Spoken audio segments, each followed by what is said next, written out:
Hello friends, എല്ലാവർക്കും അർച്ചന ചേച്ചി LLB സീരിയലിന്റെ ലേറ്റസ്റ്റ് എപ്പിസോഡ് റിവ്യൂയിലേക്ക് സ്വാഗതം. അങ്ങനെ ഒരുപാട് നേരമായിട്ടും അർച്ചന കോടതിയിൽ നിന്ന് വരാത്തതിനെ തുടർന്ന് ചിന്നുവിനാകെ ടെൻഷൻ ആവുന്നുണ്ട്. എന്നാൽ മഞ്ജുവും രുക്കുവും പരസ്പരം സംസാരിക്കുന്നുണ്ട്. ചേച്ചിക്ക് എന്തെങ്കിലും കാര്യമായ പണി കിട്ടിയിട്ടുണ്ടാവും, തോറ്റ് നാണം കെട്ടായിരിക്കും വരുന്നതെന്ന് പറയുമ്പോ എമ്മി ചോദിക്കുന്നുണ്ട്, അത് നിങ്ങൾക്ക് എങ്ങനെ അറിയാമെന്ന് രുക്കു അപ്പൊ പറയുന്നുണ്ട്. ചേച്ചി വരാൻ ലേറ്റ് ആവുന്നത് കൊണ്ട് എനിക്ക് അങ്ങനെ തോന്നിയതാണെന്ന് പറയാണ്. അപ്പോഴാണ് അങ്ങോട്ടേക്ക് അനന്തനും മുകുന്ദനും അച്ചുവും കൂടി വരുന്നത്. എന്നിട്ട് അവരോട് പറയുന്നുണ്ട്, അമ്മ ഇതുവരെ വന്നില്ല, വിളിച്ചിട്ട് ഫോണും എടുക്കുന്നില്ല എന്ന് പറയുമ്പോ മുകുന്ദൻ പറയുന്നുണ്ട്, ഞാനും വിളിച്ചിരുന്നു ചേച്ചിയെ, ചേച്ചിക്ക് ഇപ്പോഴും എന്നോടുള്ള ദേഷ്യം മാറിയിട്ടില്ലെന്ന് തോന്നുന്നു എന്ന് മുകുന്ദൻ പറയാണ്. അനന്തനപ്പ പറയുന്നുണ്ട്, ചിന്നു വിളിച്ചിട്ട് ഫോൺ എടുത്തില്ലല്ലോ, അപ്പൊ പിന്നെ എങ്ങനെയാണ് നിന്നോട് മാത്രം ചേച്ചിക്ക് ദേഷ്യം വരുന്നത്? വേറെ എന്തെങ്കിലും കാരണം കൊണ്ടായിരിക്കും ചേച്ചി വരാൻ ലേറ്റ് ആവുന്നതെന്ന് പറയാണ്. അപ്പോഴേക്കും അർച്ചന അങ്ങോട്ടേക്ക് വരികയാണ്. അർച്ചനയെ കാണുന്നതും ചിന്നുവിന് ഒരുപാട് സന്തോഷാവുന്നുണ്ട്. അർച്ചനയാണെങ്കിൽ ആകെ മൂഡ് ഓഫ് ആയി വന്ന് ഒഫയിൽ ഇരിക്കുകയാണ്. അപ്പോഴെല്ലാവരും ചോദിക്കുന്നുണ്ട്, ചേച്ചി എന്താണ് ഇത്ര ലേറ്റ് ആയത്, എന്തു പറ്റി ചേച്ചി വിഷമിച്ചിരിക്കുന്നത് എന്നൊക്കെ ചോദിക്കുമ്പോ അർച്ചന പറയുന്നുണ്ട്, എനിക്കൊരു കേസ് ഫയൽ ചെയ്യണമായിരുന്നു, പക്ഷേ അത് സാധിച്ചില്ല.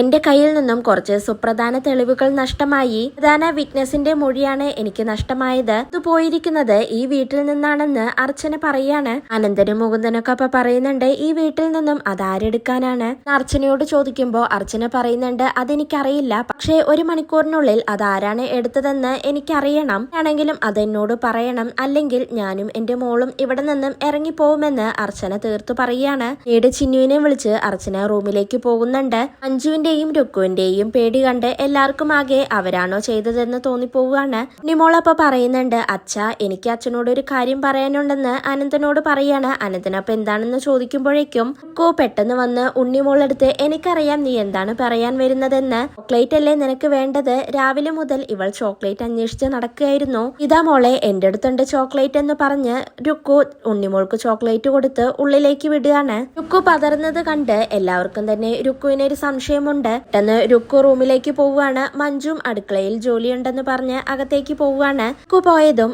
അച്ചുവും രുക്കുവിന്റെ പിന്നാലെ പോകുന്നുണ്ട്. എന്നിട്ട് രുക്കുവിനോട് ചോദിക്കുന്നുണ്ട്, എന്നാലും ഇതാരായിരിക്കും എടുത്തത്? ആരാണെങ്കിലും 1 മണിക്കൂറിനുള്ളിൽ അത് തുറന്നു പറയണം, അല്ലെങ്കിൽ ചേച്ചിയും ചിന്നും ഇവിടെ നിന്ന് ഇറങ്ങിപ്പോവും. ഇതെല്ലാം കലങ്ങി തെളിഞ്ഞു വരുമ്പോൾ പ്രതിസ്ഥാനത്ത് നിന്റെ പേര് വരരുത്. ഇങ്ങനെ എന്തെങ്കിലും ഉണ്ടായാൽ അത് നമ്മുടെ ബന്ധത്തെ ബാധിക്കുമെന്ന് അച്ചു രുക്കുവിനോട് പറയാണ്. ഇത് കേട്ട് രുക്കുവിനാകെ പേടിയാവുന്നുണ്ട്. രുക്കു വീണ്ടും ഞാനല്ല ഇതൊന്നും ചെയ്തതെന്ന് പ്രാളത്തോടെ അച്ചുവിനോട് പറയുന്നുണ്ട്. അപ്പോഴേക്കും അവരുടെ റൂമിലേക്ക് മഞ്ജു വരികയാണ്. മഞ്ജു അങ്ങോട്ടേക്ക് വരുന്നതും അച്ചുവിന് മഞ്ജുവിനെയും സംശയം വരുന്നുണ്ട്. ടെത്തിക്ക് ഇതിനെക്കുറിച്ച് വല്ലതും അറിയോ എന്ന് ചോദിക്കുമ്പോൾ മഞ്ജു പറയുന്നുണ്ട്, എനിക്കൊന്നും അറിയില്ല, നിങ്ങൾക്ക് എന്തെങ്കിലും അറിയോ എന്ന് ചോദിക്കാനാണ് ഞാനിപ്പോൾ വന്നതെന്ന് മഞ്ജു പറയുകയാണ്. എന്നാൽ അച്ചു പറയുന്നുണ്ട്, ആരാണെങ്കിലും 1 മണിക്കൂറിനുള്ളിൽ അത് തുറന്നു പറയുന്നതായിരിക്കും നല്ലതെന്ന് പറഞ്ഞ് അച്ചു പുറത്തേക്ക് പോവുകയാണ്. പിന്നീട് രുക്കുവും മഞ്ജുവും തമ്മിൽ സംസാരിക്കുന്നുണ്ട്. 2 പേർക്കും തന്നെ നല്ല പേടിയുണ്ട്. ഇതൊക്കെ വന്നാലും നമ്മളാണ് ഇതിനു പിന്നിലെന്ന് ആരും അറിയരുതെന്ന് അവര് 2 പേരും തീരുമാനിക്കുകയാണ്. പിന്നീട് രമ്യ എല്ലാവരോടും പറയുന്നുണ്ട്, എടുത്തത് ആരാണെങ്കിലും അത് ഇപ്പൊ തന്നെ തുറന്നു പറയുന്നതാണ് നല്ലതെന്ന് പറയാണ്. രുക്കു അപ്പൊ ചോദിക്കുന്നുണ്ട്, അതെന്താണ് ചേച്ചി അങ്ങനെ പറഞ്ഞത്? ഞങ്ങൾ ആരെങ്കിലും ആണോ അത് എടുത്തത്? ചേച്ചിയുടെ സംസാരം കേൾക്കുമ്പോ അങ്ങനെ തോന്നുന്നു എന്ന് പറയാണ്. രമ്യ ഇപ്പൊ പറയുന്നുണ്ട്, ഞാൻ അങ്ങനെയൊന്നും ഉദ്ദേശിച്ചിട്ടില്ല, എന്തായാലും ഞാനല്ല അതെടുത്തത്, എനിക്കതിന്റെ ആവശ്യമില്ലെന്ന് പറയാണ്. മഞ്ജു അപ്പൊ പറയുന്നുണ്ട്, പിന്നെ ഞാനാണോ അത് എടുത്തതെന്ന്? അനന്തനപ്പ പറയുന്നുണ്ട്, നീയാണ് എടുത്തതെന്ന് ഇവിടെ ആരെങ്കിലും പറഞ്ഞു എന്ന് ചോദിക്കുകയാണ്. പിന്നീട് അങ്ങോട്ടേക്ക് അർച്ചന വരുന്നുണ്ട്. അർച്ചന എന്നിട്ട് പറയുന്നുണ്ട്, അവരും എന്ത് തീരുമാനിച്ചു? ഡോക്യുമെന്റ്സ് എവിടെ? എടുത്താള് തന്നെ എനിക്ക് തിരിച്ചു തരണം. ഇതാ ആർക്കും മറുപടിയൊന്നുമില്ലേ? എങ്കിൽ പിന്നെ ഞാനും എന്റെ മോളും ഇവിടുന്ന് ഇറങ്ങി പോകണമെന്നാണല്ലേ നിങ്ങളുടെ മനസ്സിലിരിപ്പ്? ആണല്ലേ നിങ്ങളുടെ ആഗ്രഹം എന്ന് ചോദിക്കുമ്പോ മുകുന്ദനും അച്ചുവും അനന്തനും പറയുന്നുണ്ട്, അവർക്കും അങ്ങനെ ഒരു ആഗ്രഹമില്ല ചേച്ചി, ഞങ്ങൾ 3 പേരും ഇത് ചെയ്യില്ലെന്ന് ഉറപ്പാണ്. നോം ഇത് ഒരിക്കലും ചെയ്യില്ല, ബാക്കി 3 പേരെ ഞങ്ങൾക്ക് സംശയമെന്ന് അവര് പറയുന്നുണ്ട്. പിന്നീട് ഉണ്ണിമോൾ അപ്പൊ പറയുന്നുണ്ട്, എനിക്കറിയാം, കത്തിച്ചു കളഞ്ഞു എന്ന് പറയുമ്പോ രുക്കുവും മഞ്ജുവും ആകെ ടെൻഷൻ ആവുന്നുണ്ട്. അപ്പൊ പറയുന്നുണ്ട്, ഉണ്ണിമോൾ സ്വപ്നം കണ്ട് എന്തോ പേടിച്ചതാണെന്ന് തോന്നുന്നു പറയുമ്പോ മഞ്ജു പറയുന്നുണ്ട്, ഉണ്ണിമോളെ നീ പോയി ഉറങ്ങിക്കോ എന്ന് പറയാണ്. അച്ഛനെപ്പോൾ ഉണ്ണിമോളെ വിളിച്ച് അടുത്ത് നിർത്തിക്കൊണ്ട് ചോദിക്കുന്നുണ്ട്, കത്തിച്ചതാണ് മോളി പറയുന്നതെന്ന് ചോദിക്കുമ്പോ ഉണ്ണിമോള് പറയുന്നുണ്ട്, കുറച്ച് പേപ്പറുകൾ കത്തിക്കുന്നത് ഞാൻ കണ്ടു, അത് അമ്മയാണ് കത്തിച്ചതെന്ന് പറയാണ് ഉണ്ണിമോൾ. കേട്ട് എല്ലാവരും ഷോക്കാവുന്നുണ്ട്. രുക്കുവിനാണെങ്കിൽ ആകെ ഒരു ആശ്വാസമാവുകയാണ്. അപ്പൊ ചോദിക്കുന്നുണ്ട്, ഡി നീ എന്താണ് കത്തിച്ചതെന്ന് ചോദിക്കുമ്പോ മഞ്ജു പറയുന്നുണ്ട്, എന്താണ് കത്തിച്ചതെന്ന് എനിക്കൊരു ഓർമ്മയും കിട്ടുന്നില്ലെന്ന് പറയാണ്.